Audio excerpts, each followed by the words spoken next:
तो और एक और बड़ी खबर आ रही है। थोड़ी देर में एल्विश यादव की कोर्ट में पेशी होगी। सांपों के जहर मामले में नोएडा से एल्विश अरेस्ट किया गया है। पुलिस ने पूछताछ के बाद एल्विश को गिरफ्तार किया है। तो बड़ी खबर है, एल्विश यादव को थोड़ी देर में कोर्ट में पेश किया जाएगा। सांपों के जहर मामले में नोएडा पुलिस ने लगातार पूछताछ की थी और उसके बाद उसको गिरफ्तार किया है और गिरफ्तार के बाद कुछ ही समय में उसे कोर्ट में पेश किया जाएगा।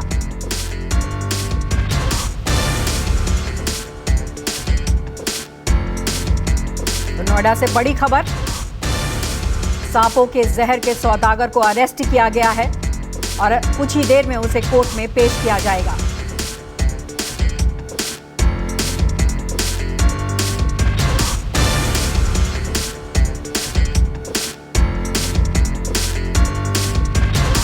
रेव पार्टी में सांपों के जहर को सप्लाई करता था और कहीं ना कहीं लगातार पूछताछ कर रही थी नोएडा पुलिस और उसके बाद गिरफ्तारी हुई है और अब थोड़ी ही देर में कोर्ट में पेश कर दिया जाएगा। और ज्यादा जानकारी के लिए हमारे संवाददाता विमल कौशिक जुड़ गए हैं, सीधे उनका रुख करते हैं। विमल, बड़ी खबर है, एल्विश को गिरफ्तार कर लिया गया है और लगातार जिस तरीके से पूछताछ चल रही थी, क्या कुछ निकलकर सामने आ रहा है और अब कोर्ट में पेशी होगी तो किस तरीके का अगला एक्शन हो सकता है?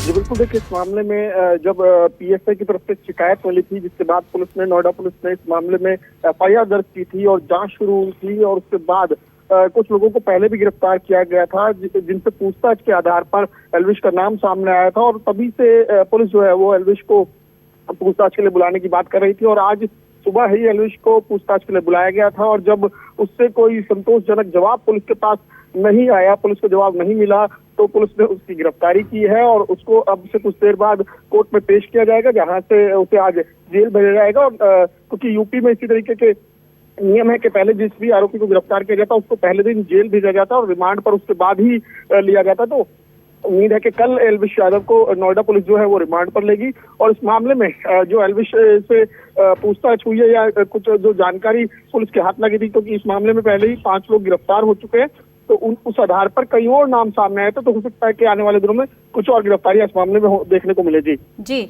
जिस तरीके से पूरा मामला है कि सांपों के जहर को वो लगातार सप्लाई कर रहा था रेव पार्टी में, ऐसे में विमल बहुत महत्वपूर्ण हो जाता है ये जानना कि जो पुलिस है वो किस तरीके से सवाल जवाब कर रही थी, क्या कुछ निकल कर आया, किस तरीके का वो जवाब दे रहा था या सहयोग कर रहा था या नहीं कर रहा था?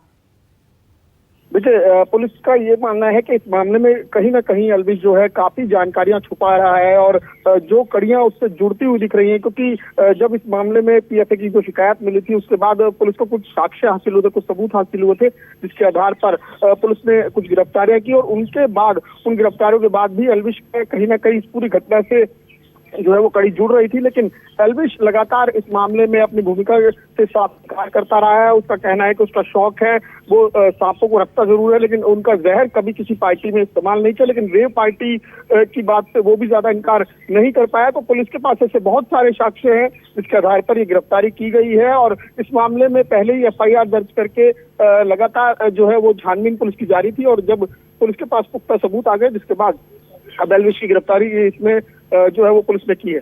चलिए, बिल्कुल जिस तरीके से गिरफ्तारी हुई है तो और भी खुलासे होंगे। बहुत बहुत शुक्रिया विमल आपका, आपने तमाम जानकारी दी। आगे भी आपका रुख करेंगे।